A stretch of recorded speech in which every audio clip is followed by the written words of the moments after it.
พอพี่น้องเห็ดพอพี่น้องเมนูมื้อนี้แกงเห็ดเพาะใส่ผักหวานด้วยพี่น้องเด้อนี่ครับนี่ก็ได้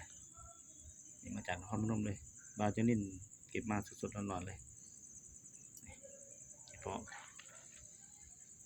นี่พี่น้องเดี๋ยว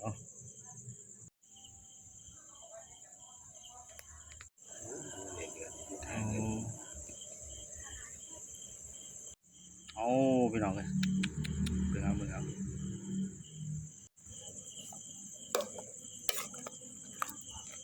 โอ้โหพี่น้องเลย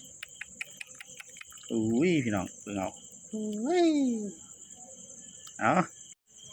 อันนี้แกงเห็ดเพาะเด้อพี่น้องโอ้ยพี่น้องโอ้โหเฮ้ยพี่น้องเลยผักแหน่เห็ดเพาะแหน่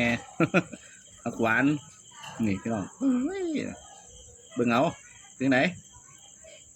นี่พี่น้องโอ้ยเอาตักเบิ่งอีกคำไหมตักมันได้ปวดพี่น้องโอ้โหเอาไปเด้อโอ้พี่เด้อมาเด้อพี่น้องมาเรียบร้อยแล้วเอาน้ำกันบาทเนี่ยเดี๋ยวกินอยู่บรรยากาศข้างบ้านนี่แหละพี่น้อง